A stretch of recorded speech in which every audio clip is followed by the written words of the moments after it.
কিভাবে কাজ করে ব্যালিস্টিক ক্ষেপণাস্ত্র? ব্যালিস্টিক ক্ষেপণাস্ত্র এমন দূরপাল্লার অস্ত্র যা প্রচলিত বা পারমাণবিক অস্ত্র বহন করতে পারে। মাধ্যাকর্ষণ শক্তির কারণে বক্র বা ধনুর মতো পথে চলে এটি। শক্তিশালী রকেট ইঞ্জিন দিয়ে উৎক্ষেপণের পর এই ক্ষেপণাস্ত্র বায়ুমণ্ডলের উঁচু স্তর এমনকি মহাকাশে প্রবেশ করে। ছুটে চলে অবিশ্বাস্য রকম দ্রুত গতিতে।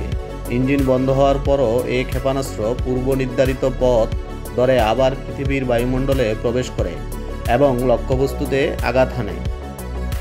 ব্যালিস্টিক ক্ষেপণাস্ত্র অত্যন্ত দ্রুত গতিসম্পন্ন। এটি কয়েক মিনিটের মধ্যেই কয়েক হাজার কিলোমিটার অতিক্রম করতে পারে। স্বল্প পাল্লার ব্যালিস্টিক ক্ষেপণাস্ত্রগুলো সাধারণত সুপারসনিক গতিতে চলে, আর দীর্ঘপাল্লার ক্ষেপণাস্ত্র হাইপারসনিক গতিতে চলে। অর্থাৎ ইরান থেকে ইসরায়েলের দূরত্ব 1300 থেকে 1500 কিলোমিটার।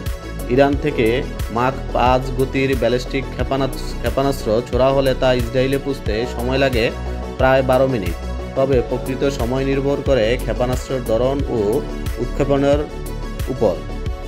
এই ক্ষেপণাস্ত্রের সবচেয়ে বড় ঝুঁকি হলো এগুলো দূরপাল্লার ও দ্রুতগতি। এসব ক্ষেপণাস্ত্র আটকানো খুব কঠিন।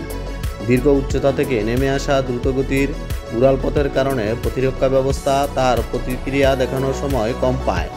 উৎক্ষেপণের পর বায়ুমণ্ডলে পুনরায় প্রবেশ করার সময় ব্যালিস্টিক ক্ষেপণাস্ত্র বেশি দ্রুত গতিতে নেমে আসে, ফলে বাধা দেওয়া অধিকতর কঠিন হয়ে পড়ে।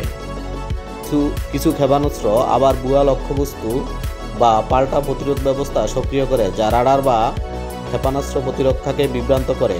এটি ব্যালিস্টিক ক্ষেপণাস্ত্র প্রতিহত করাকে কঠিন করে তোলে। উজ্জ্বল হুসাইন, ডেইলি রূপসী বাংলা।